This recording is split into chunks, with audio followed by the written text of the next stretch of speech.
Hello there. Greetings to all. I'm going to be redoing a message here that didn't get recorded very well at a feast a couple of years ago. And I thought it was important to go back and get this so I could make this available to a broader audience because it includes some very important points that we must take heed of as we go forward in the days ahead of us, in this country and globally.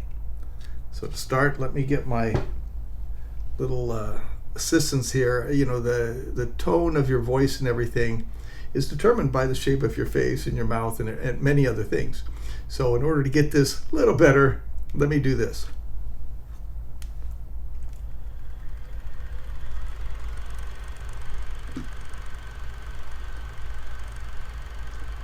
Okay, how is that? I would say to the House, as I said to those who have joined this government, I have nothing to offer but blood, toil, tears, and sweat. We have before us an ordeal of the most grievous kind. We have before us many, many long months of struggle and suffering. You ask, what is our policy?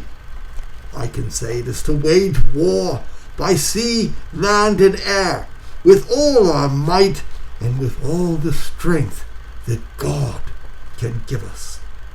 To wage war against a monstrous tyranny never surpassed in the dark, lamentable catalogue of human crime. That is our policy. You ask, what is our aim? I can answer in one word: victory. Victory at all cost. Victory in spite of all terror. Victory, however long and hard the road may be. For without victory, there is no survival. Let that be realized. No survival for the British Empire. No survival at all for the British Empire, what it has stood for. No survival for the urge and impulse of the ages that mankind will move forward with its goal. But I take up this task with buoyancy and hope. I feel sure that our cause will not be suffered to fail among men. At this time, I feel entitled to claim the aid of all and say, come, then, let us go forward together with our united strength. All right. Well, that was, as many of you will recognize, from the newly appointed British Prime Minister Winston Leonard Spencer Churchill on May 13th, 1940, 3 days after being appointed during what appeared to be an extremely dire situations for Great Britain, having sent nearly, grasp this now, 400,000 British troops alone, just for the Brits. Add in some 600,000 French and Belgian troops in the French Triangle east of the beach at Dunkirk, where these Allied troops came together because they were surrounded because of the miscalculations of where the Nazi troops would enter France from. The Nazi troops unexpectedly came through the French forest, miles south of where they were wrongly speculated to enter. Actually, this was up north of that, so they were expected to come in far south of that. But that was wrong. And in just a few days, and with little resistance, likewise overwhelming and blasting through Belgium from the north, as I said, causing Belgium to very quickly give up and surrender, easily giving Belgium over to Nazi occupation. German troops then continued on coming, now from both the north and from the south, surrounding the Allied forces in a stranglehold, with only bleak, very bleak hope for escape. to the beach out at Dunkirk. That was their only way out. They were surrounded everywhere else. But what little hope it was, as they were so trapped up against the sea, with the estimate, here's what they were estimating, that maybe of the over 600,000 or so Allied troops, only a scarce 30 to 35,000 could be rescued alive. Think of that. Over 500,000 expected loss, with Nazi warplanes above, U-boats under the waters in the channel, Nazi troops behind them. The Allies were completely surrounded and trapped up against the sea. How dire. Completely surrounded and trapped up against the sea. Now, does this helpless stranglehold, surrounded by military, at all sound familiar with maybe something from the Bible?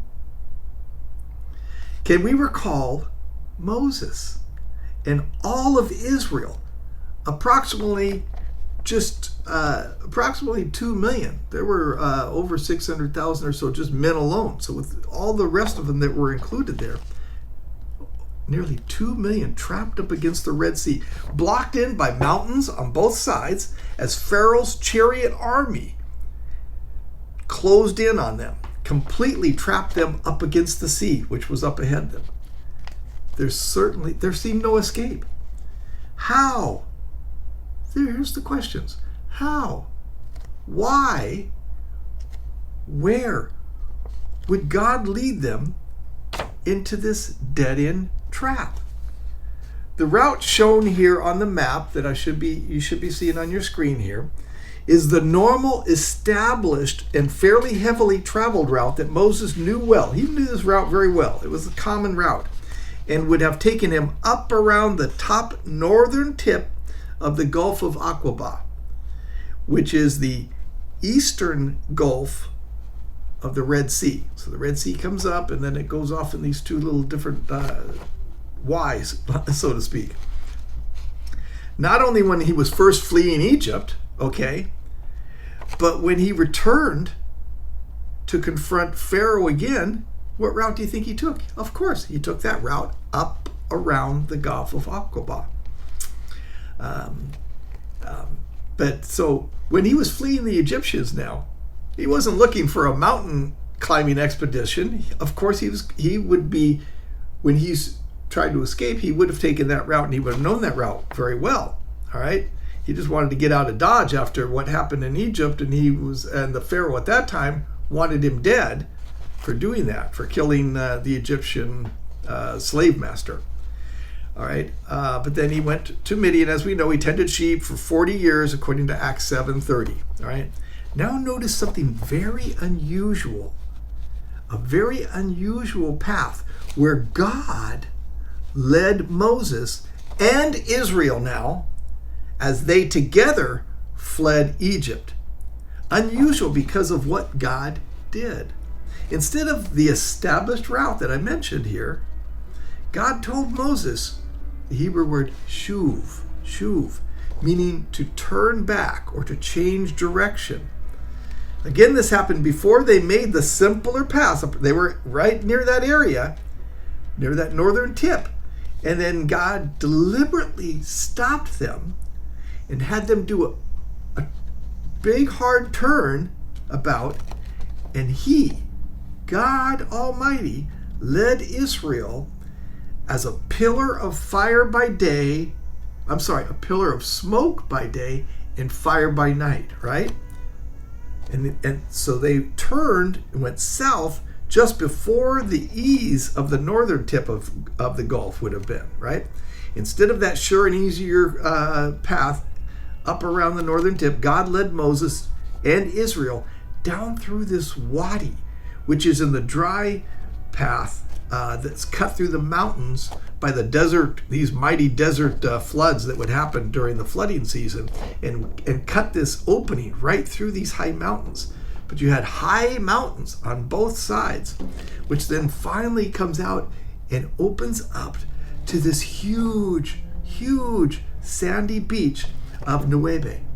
Plenty of room there for over 2 million people to camp and prepare, right? But why are they led up there? They were probably thinking, oh, we're here just, we're going to camp here. This is our place for now. Nice sea in front of us. We don't need to go anywhere else. All right. But, and we have many evidentiary proofs that this would be the route. All right. I can't get into all of them now. But this includes even pillars. Are you ready? They found pillars erected by King Solomon on both sides of the shore to mark where Israel crossed the Red Sea. But they also found a pillar on both sides of this crossing point. And the pillars actually were a memorial of it being a crossing point. They call it the Pillar of Solomon. It's granite. It's a column, a pillar. It was found in the surf here in Knowable. And you can see here where it had been eroded. Actually, but this is a real artifact. Right. You don't find anything like this anywhere around here. It's just one. Now, Ron said that he found another one on the other side, on the Saudi Arabia side. And that one was turned over to the authorities and it disappeared. And he said that one had ancient Hebrew writing on it. And the Hebrew on the other one, it supposedly had Solomon on it. And some of the things about the Red Sea crossing. How's that for physical evidence? Reading Exodus 4:14, 5 through 14 says, And he, Pharaoh, made ready his chariot and took his people with him. And he took 600 chosen chariots and all the chariots of Egypt and captains over them all. And Jehovah hardened the heart of Pharaoh, king of Egypt, and he pursued after the children of Israel. For the children of Israel went out with a high hand, remember? And the Egyptians pursued after them. All the horses, what was left, it wasn't been the firstborn of the horses, right? But whatever horses they had left, all of those horses and the chariots of Pharaoh and the horsemen and his army, and they overtook them, or they saw them there encamping by the sea. I'm reading still from the Bible, beside Pi Haroth, before Baal Zephron. Verse 10. And when Pharaoh drew near, the children of Israel lifted up their eyes, and behold, the Egyptians were marching after them, and they were sore afraid. And the children of Israel cried out unto Jehovah, and they said unto Moses, Because there were no graves in Egypt, hast thou taken us away to die in the wilderness? Just as hopeless. Think about this sidetrack. In appearance, as the Allied troops trapped up against the sea there of the English Channel, right? Getting back to the verse. Wherefore hast thou dealt with us to bring us forth out of Egypt? Is not this the word that we spoke unto thee in Egypt, saying, Let us alone, that we may serve the Egyptians? Oh, come on. This reminds me again of Chamberlain. All right, he stood on the side of surrender, political surrender to Hitler, and had to put his trust in human diplomacy? Really? Come on. Hitler had no respect or morals or diplomacy. He thought Chamberlain was a joke. Continuing on with the Bible verse, they were saying, For it were better for us to serve the Egyptians than that we should die in the wilderness. I mean, I can't help but think about Chamberlain, whom Hitler had absolutely no respect for. He didn't respect weakness. Tyrants never respect weakness. All right? They only respect might and power. Chamberlain reminds me of Israel as they cried out, better for us to serve the Egyptians than we should die in the wilderness. Oh my. Chamberlain thought that was their only hope, would have been option to live and survive would have been to surrender to Hitler. There was a surrender plan in the works. Churchill, however, refused to bow to the thought of a Nazi swastika flying over the British Empire. Appeasement was the name given to Chamberlain's policy of allowing Hitler to expand German territory unchecked. now widely discredited as a policy of weakness, of course. While it gave the appearance that the document signed by both Hitler and Chamberlain stating Germany would not go to war against Great Britain, yet behind closed doors, Hitler gave it no mind at all. In fact, he earlier had stated in an interview that I am willing to sign anything. I will do anything to facilitate the success of my policy. Yeah, just think about Czechoslovakia. Let them think about that, right? Look at that. But why did God lead Israel to this dead end? God did this. Here's why. Listen to this. This is amazing. From Exodus 14:13. And Moses said unto the people, Fear ye not, stand still, and see the salvation of Jehovah, which he will work out for you today. For the Egyptians whom you have seen today, ye shall see them again no more forever. Jehovah will fight for you, and ye shall hold your peace. Boy, ever hold your peace? I mean, in other words, come on, you guys, stop your belly aching. After everything that they saw God do with those plagues and everything, but they were people of faint hearts. They didn't really know God very well yet then, right? Continuing on, verse 19. An angel of God who went before the camp of Israel, all right, so now to guide them, right? He was there to guide them. But now, look what happens. He went behind them, and the pillar of cloud removed from before them and stood behind them. Right? A mighty guide going before, and now it's turned around to be the protector guide at the rear guard. Now get ready for this one. If not the greatest miracles of all miracles in the Bible, in the top few anyway, shall we say, so spectacular, people write off the Bible really as a bunch of fairy tales. They look at these miracles and they go, oh, they're just fairy tales. They didn't, and God did repeat something similar to this at the Jordan later. But this one here, we're talking about now, really set the stage. You got a big helicopter flying over. But wow, what a victory of deliverance was before them now, which God deliberately set up. Remember, he stopped them. He said, no, go down here. Go up against the sea. He altered their course. Remember, he told them to turn back. So instead of the easy route up around the Gulf of Aqaba, God led them as a mighty pillar of cloud by day, right? Led them in through this wadi with steep mountains to the north and the south before going up to the sea that was in front of them. No other way out except the way that they came in. Pharaoh thought, what a knucklehead Moses is. Well, he's leading them into this dead end, yet it wasn't Moses. It was the very, very planned, deliberate purpose of God to display and deliver this great, great miracle.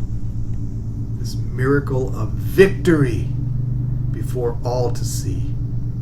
Wow. We declare that today. I guess we got gardeners outside making all kinds of racket. Hope you can still hear me okay. Continuing in verse 21 now. And Moses stretched out his hand over the sea, and Jehovah caused the sea to go back by a strong east wind all the night, and made the sea dry land. It was dry. He made the sea base there dry by blowing this strong wind all night long. It wasn't just an hour or so, all night.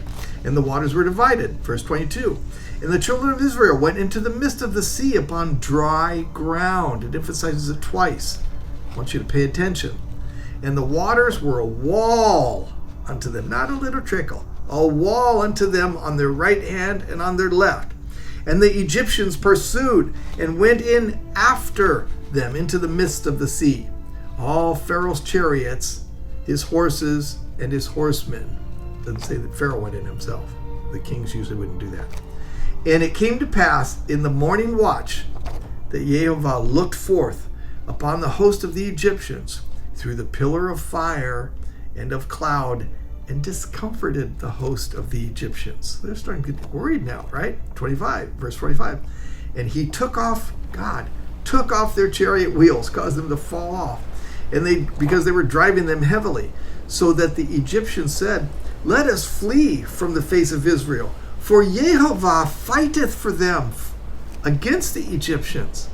And Jehovah said unto Moses, stretch out thy hand over the sea, that the waters may come again upon the Egyptians, upon their chariots, and upon their horsemen.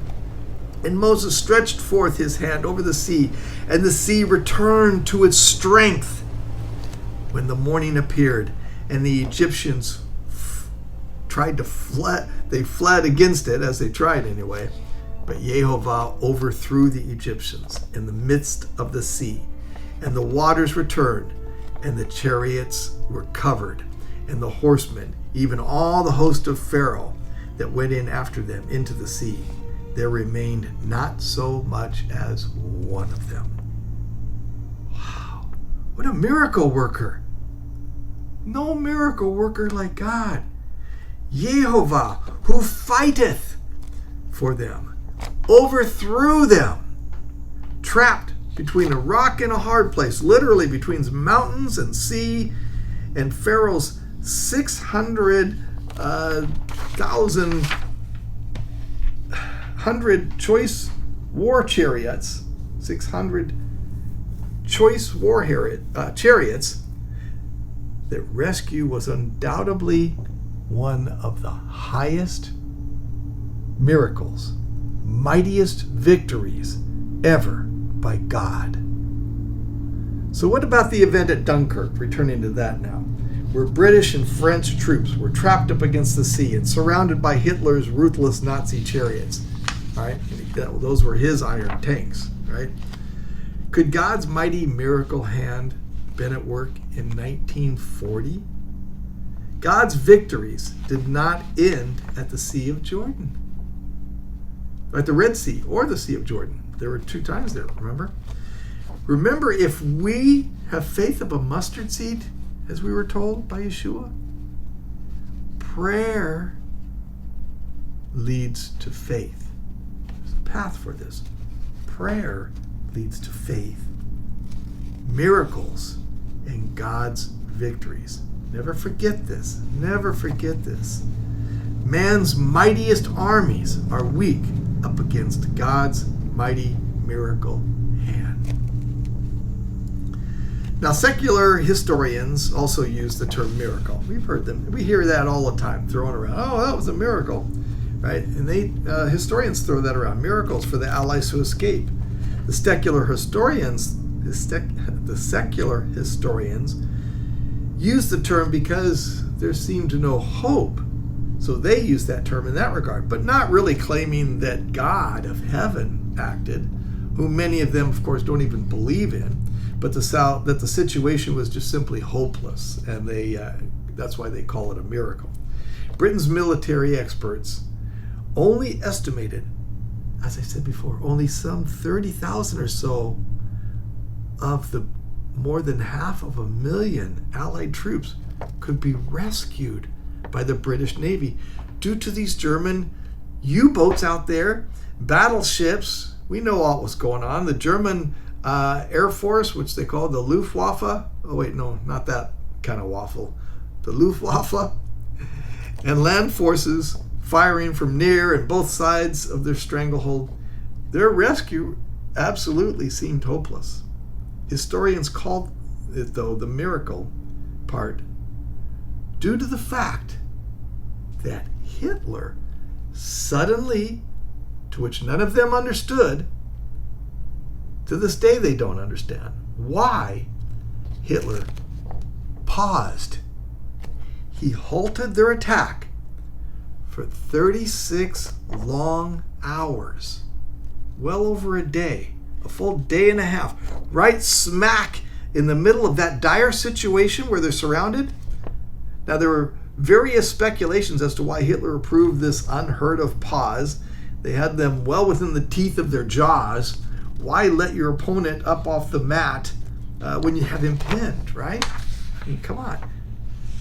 As Prime Minister Winston Churchill found himself preparing to announce to the public an unprecedented military catastrophe involving the capture or death of 1/3 soldiers. He had to prepare himself to announce that. But it didn't happen. It didn't happen. Why? Why didn't it happen? Why didn't that catastrophe happen? Because on May 23rd, King George VI requested that the following Sunday should be observed as a national day of prayer. Late on the Saturday evening, before the military decision was taken to evacuate as many as possible from the Allied forces, on Sunday, here's what happened. The nation devoted itself to prayer in an unprecedented way. Eyewitnesses and photographs confirm overwhelming congregations in places of worship across the land. Long queues formed outside cathedrals.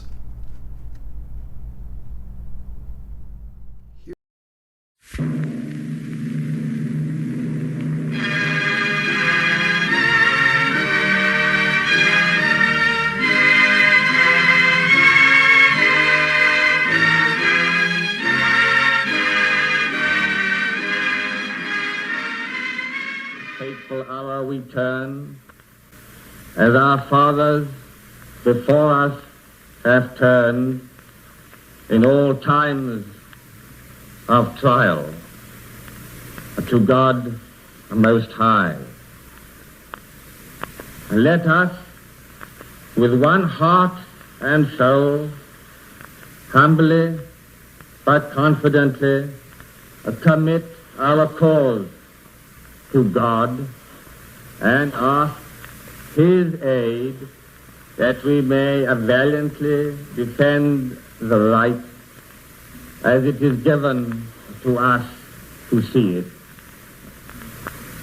And let us go forward to that task as one man, a smile on our lips and our heads held high. And with God's help, we shall not fail.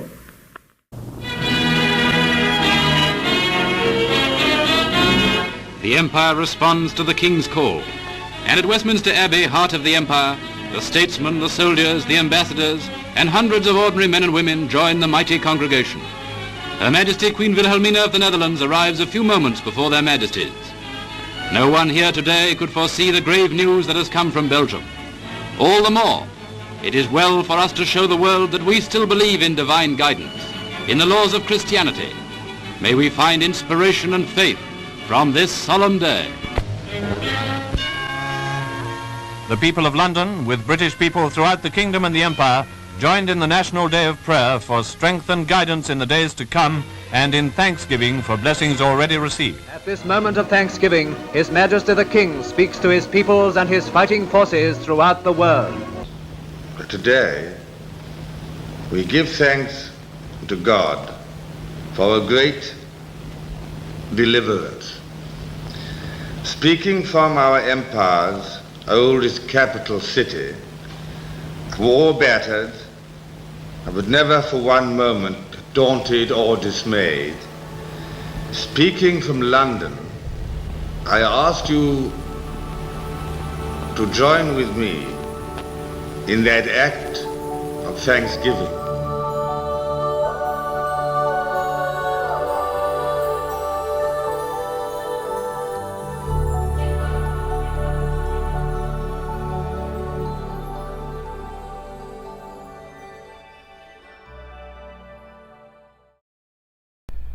Was that amazing? Many may feel that God has gone deaf. Have you ever felt that God doesn't perform miracles today, or he doesn't hear you? Do your prayers make it past the ceiling? Sure, we all have felt things like that. But we don't stop. We go on and we pray, and in God's will we pray, right? God does still perform miracles. If one doesn't believe it, if you or anyone, if you don't believe it, you're absolutely not going to receive a single miracle. Remember, miracles need to be within God's will also. But have we seen points where someone prayed to God and he relented or changed and kind of went in that direction and said, yes, okay.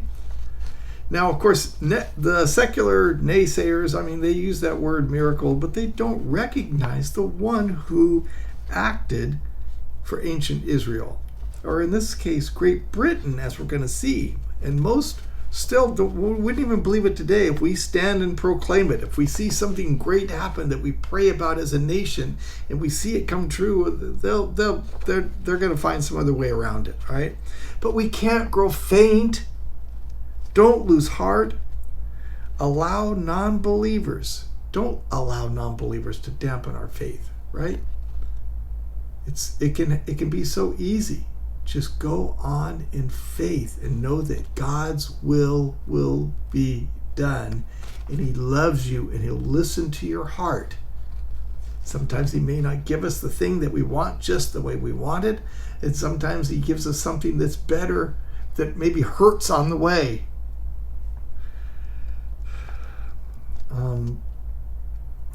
But we can't lose heart. Remember, when you look at God answering prayers, it always comes down to faith in believing, humbleness on our knees, not doubting. And I know that's the hard part, isn't it? But not to doubt. When we're still worried about it and we haven't fully given it to God, that's when we still doubt. When we've been on our knees and we fully give it to God, let it go. It's in God's hands now. However he puts it, whatever he does from there, he's almighty, he knows all, and he always loves us and does the best for the best outcome. Okay? I didn't mean for this to go too far off in that direction. But this faith and this prayer, this includes even at a national level. Whatever may come, all right? Some doubted the rescue at Dunkirk was really a miracle by God, yet with an exception that only some 30,000, right, could be rescued. God exceeded and multiplied that by over 300,000 more. Something happened in the nation of the United Kingdom which was incredible. And it's a story that has so impacted us as a country that it's influenced our character, our DNA, our spirit. But over the 80 years, the story itself has faded somewhat from our memories. Historians have erased part of it. So I want to tell you today the true and the real story of what happened with the miracle of Dunkirk. Let me just give you some broad brushstrokes, some context for this story. It's May 1940 and the Germans are about to attack. The French have shored up their defences in southern France. Churchill has sent over the British Expeditionary Force, which is about 375,000 soldiers to support the effort in the north. But the Germans surprise everybody and they attack partly through the Ardennes forest and partly through the north. And so we're in the situation where the Germans have not only come right through Holland, but they've also come right through France. German High Command actually says the British army is surrounded and our troops are advancing to its annihilation. one of the greatest disasters in history seemed in the making. An entire British army faced annihilation. Churchill's advisors tell him that because of the waters at Dunkirk, the sea at Dunkirk is shallow, there's only one place where the naval boats can come in and rescue, and so they estimate that only 30,000 soldiers will get out alive. It's a pivotal moment in history, and then something happens. Something happens that has only happened in our nation just a handful of times. The King of England, King George VI, on a radio address to the nation, calls a day of prayer.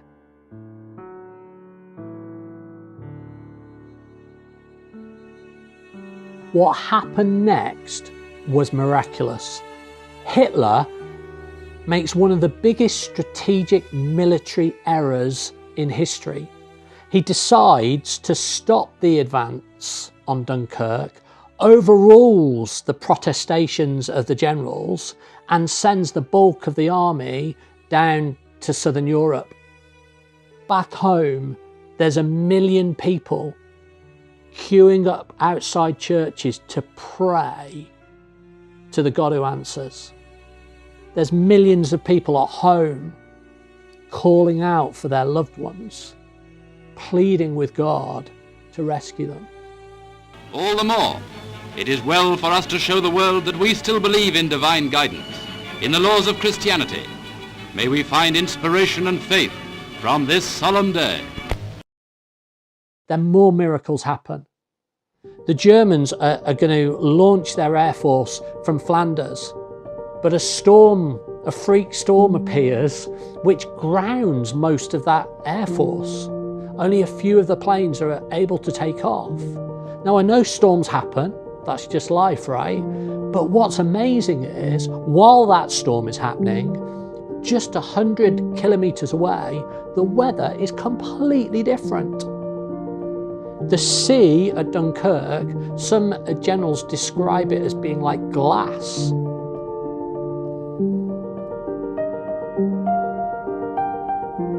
It's perfect for this armada of civilian vessels to come in, the fishermen boats, the sailing boats, the holiday boats, to come and rescue the lads on the beaches.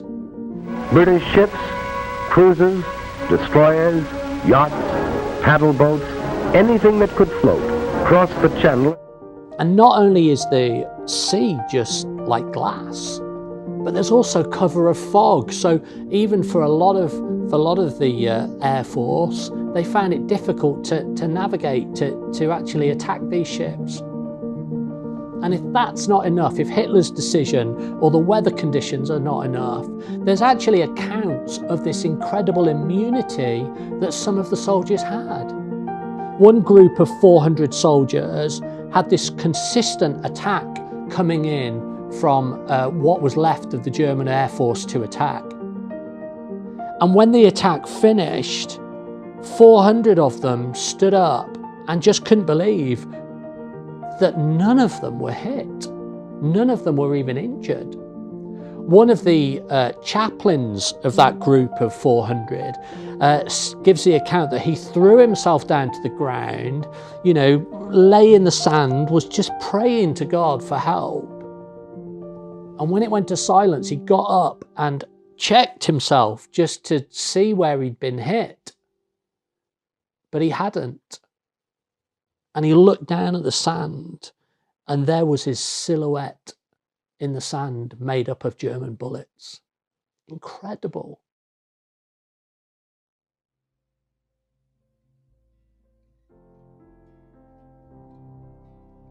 So as we remember this story, this miracle of Dunkirk, let's remember the real story. Let's remember the true story, what really happened. Let's remember the self-sacrifice of those French soldiers defending Dunkirk beach. Let's remember the bravery of the soldiers and the discipline of the soldiers on the beach. Let's remember the courage of all those civilian sailors that took their personal boats to try and rescue them. But most of all, most of all, let us not forget that when this nation humbled itself, when this nation got on its knees and called to the Lord Most High, that he was good, that he answered, he listened, and he answered our prayers. And there are now generations in this country who wouldn't even be here if he'd not heard that cry. God is alive, he loves this nation, and when we pray to him humbly, he listens and he answers. Remember, if my people who are called by my name, those whose God is the God, the one who performs great miracles to make himself known throughout history and in every nation on earth, God tells us, if my people will humble themselves and pray, shall humble themselves and pray and seek my face and turn from their wicked ways, then will I hear from heaven. That's 2 Chronicles 7:14. We must humble ourselves, pray, get out of the way then. Leave it. We've put it in God's hands. It's in no higher hands. And then God will look at the big picture. It's God's victory and God's power that delivers. We don't have God as a magic wand to make him do what we want him to do when we want him to do it. All right, let's recall why God even allowed Pharaoh. Remember, God had to allow Pharaoh to stand in power through all those plagues. He could have wiped him out in one, in the very first one. He didn't have to do that. Let's look at Exodus 9:16 as to why did God allow Pharaoh to even stand through all of that. But indeed, for this reason, I have allowed you to remain, to stand, in order to show you my power and in order to proclaim my name throughout the earth. God does value his name. He put it in his scriptures. 6,827 times. God is the great victory worker. All right? We just keep our prayers within God's will, of course. Victory! Victory! God's victory for those who put their trust in God. Not my words, God's words, God's promises. Isaiah 41:10. Fear thou not, for I am with thee. Be not dismayed. Don't look around. For I am thy God. I will strengthen thee. Yea, I will help thee. Yea, I will uphold thee with the right hand of my righteousness. Notice that pattern there? By the way, Churchill took inspiration. Churchill had a lot of he would emphasize something when he really wanted it, all right? Churchill he took much inspiration from biblical texts and words, the God of all gods. Churchill actually said this. He said, "It's not by my strength, it's not by your strength, but by God's strength, his hand, his right hand of righteousness." That's a quote from Churchill. Now from the American Standard Version, I'll read Psalm 34:7. Let's look at this. "The angel, the messenger of Jehovah, encampeth around them that fear him, and delivereth them.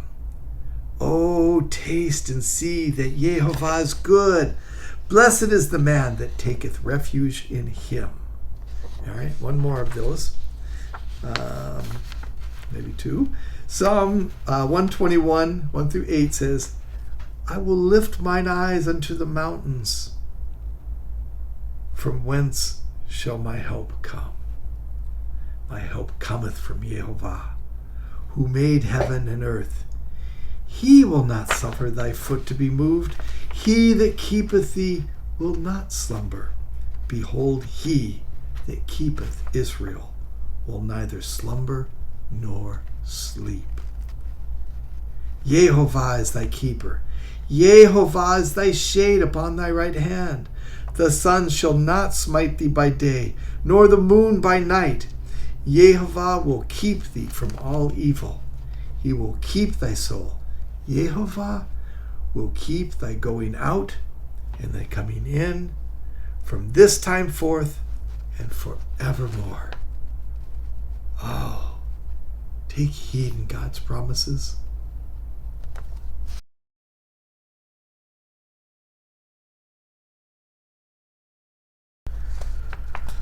What is our policy? Victory. Victory.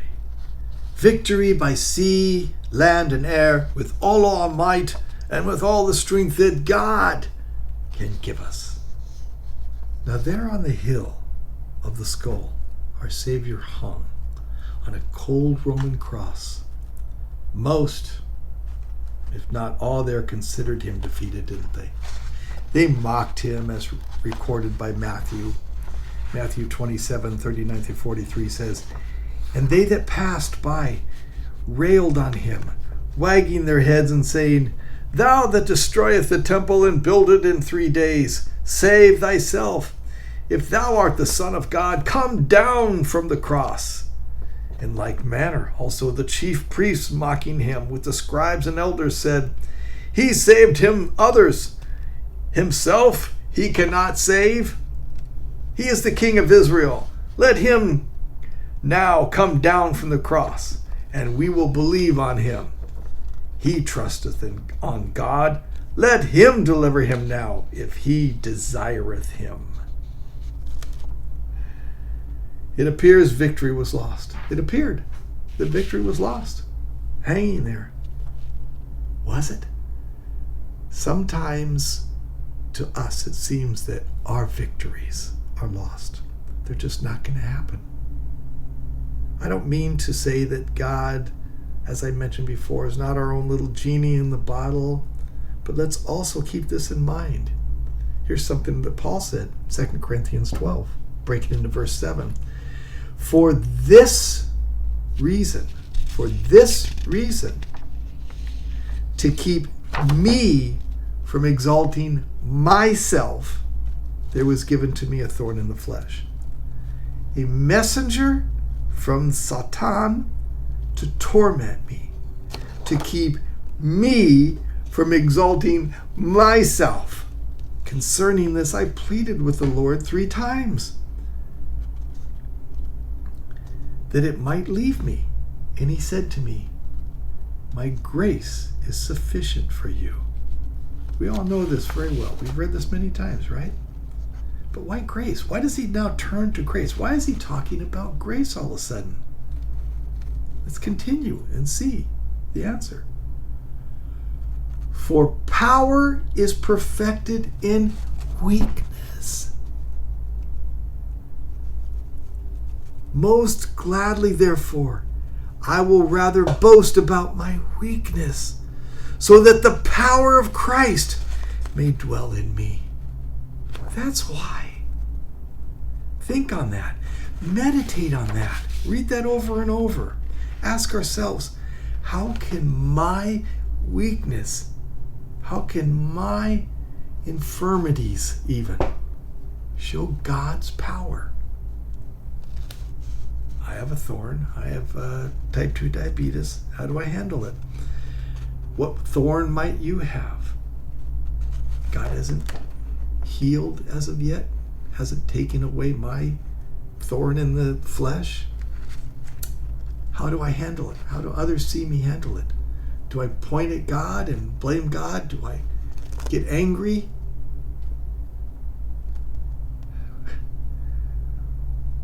we have to thank God. Others are looking at us. We have to thank God for many of the shining lights that we have in our faith, right?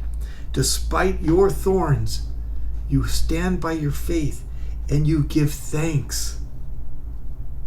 It is by our faith. It's by our faith. It's by that faith, that great light shining forth from us, that God's light is shown. Why did the Satan say to God about Job? Remember, Job was rich. He was powerful. Job 9 through 11 said, "Doth Job fear God for naught? Has not thou made a hedge about him, and about his house, and about all that he hath on every side? Thou hast blessed the work of his hands, and his substance, his riches, is increased in the land. But put forth thy hand now, and touch all that he hath, and he will renounce thee to thy face." You see how the evil one tries to work? He wants us to be downhearted by everything, instead of standing up and saying, whatever God has for me, I will be a light through it.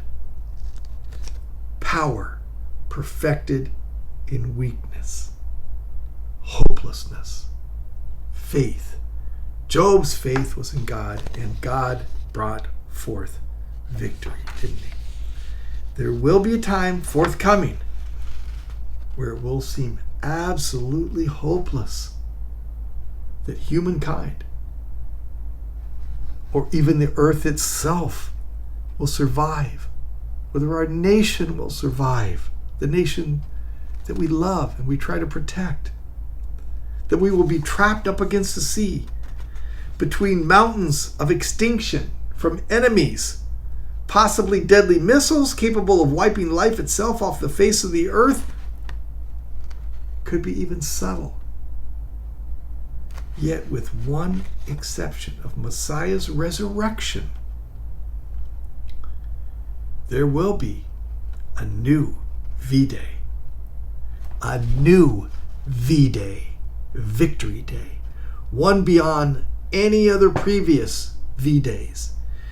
A new V-Day, a new Victory Day will come forth. But not by human might or wisdom, not by human wit or hands, but by the one from the pillar of smoke by day and fire by night. Our God will bring about the V-Day of all V-Days.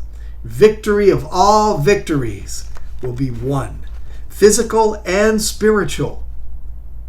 Victory will return with his mighty angel army. God didn't lose. As those at Calvary standing there thought, God didn't abandon his salvation for all mankind who would believe and accept it. It looked hopeless, but he did not abandon salvation on a dead-end Roman cross. That was the wilderness path through the wadi, with mountains surrounding on all sides, with nothing but a great sea in front to show the even greater victory of all miracles. It certainly was not the easy, simple path, the well-traveled path up around the Gulf of Aqaba. No. It was of great cost. God had to shuv, stop, turn. He had to turn his head for a moment.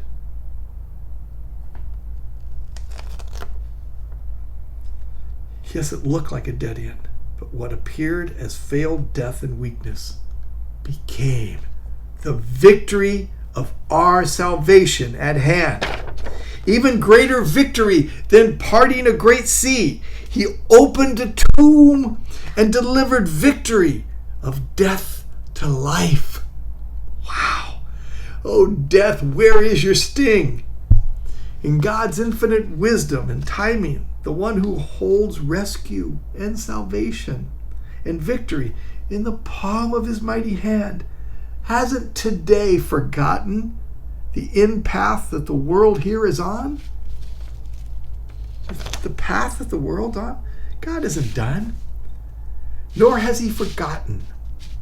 He sent rescue, release, and victory of salvation for us all who will deny our own human pride. We can do it on our own self. No. If we will deny our own human pride and accept the free gift of victory in Messiah, yes, he will return. We can embrace his victorious return now, though. So when our heart ceases, and that final victory which Paul wrote about, where even death has no victory, it is certain, and it will be delivered.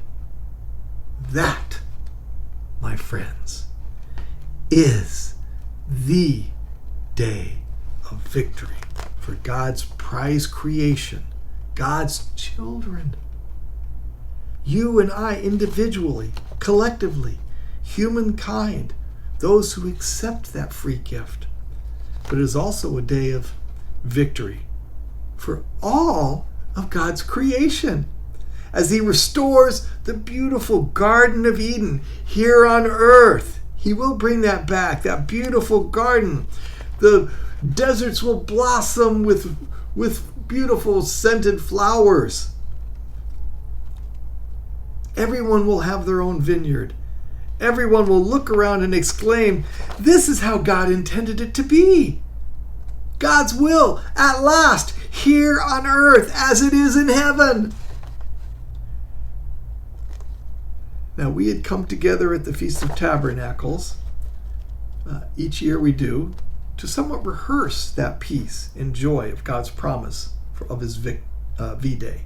If you've never kept a Feast of Tabernacle, come and join us. We're going to be in Palm Desert again this year in 2026, in Palm Desert in the fall,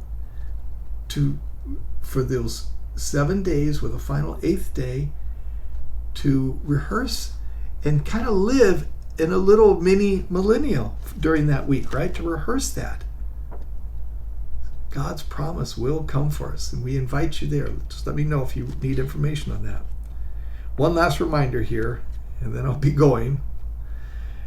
We must not go and bury our talents, even when we return from the feast. We don't want to bury our talents and all of that beautiful experience that we have there at the feast, what God has given us in the ground, all right? And hoping that the Master, when he returns, will be glad because we just kind of hung on to it. No. We must invest it now. We must invest it to grow, plant it, water it, mature it, let it mature, and keep it growing until the day of our Master's return. We should and can claim it now. Claim it in our daily lives. Claim the sure victory by our coming King of Kings and Lord of Lords. When I gave this message at that 2024 Feast of Tabernacles, we sang these words in closing. And I'm just going to tell you what those words are as we sang in closing there then. All of us together. It was wonderful. Heart and soul surrendered. His love has no measure. He's more than enough for me. You're the God of victory. Many blessings.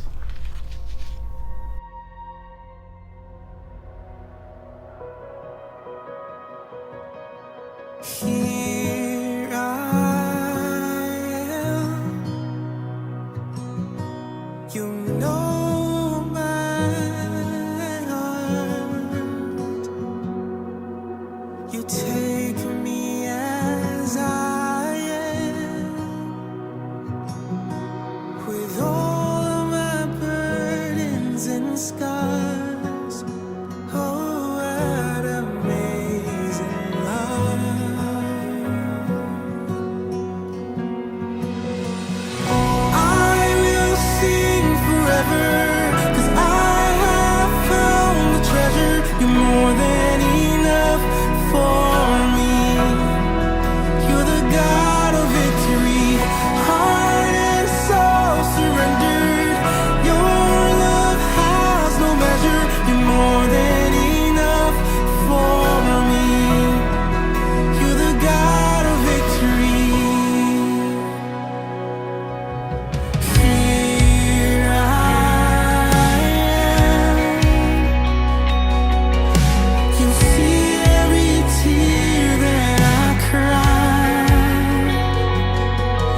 I'll sing with joy through the battle.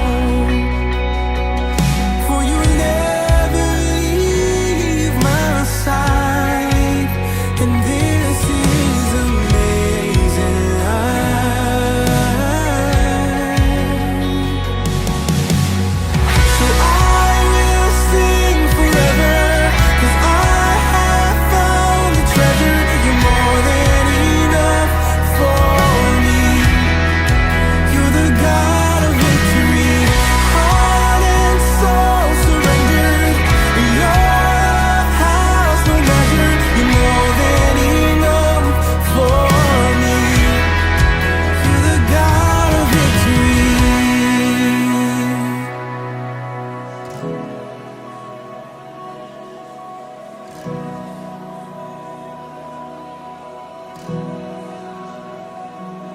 There is no shame too heavy.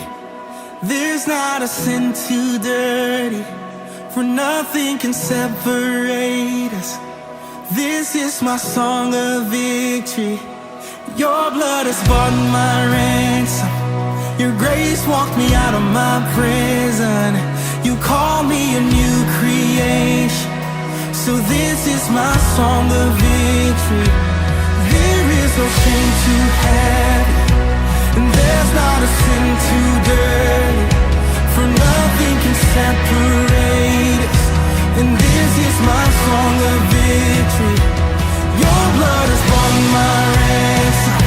Your grace walked me out of my prison. You called me a new creation. So this is my song of victory. And I will sing forever, 'cause I have found the treasure. You're more than enough for me. You're the God of victory, heart and soul surrendered. Your love has no measure. You're more than enough for me. You're the God of victory.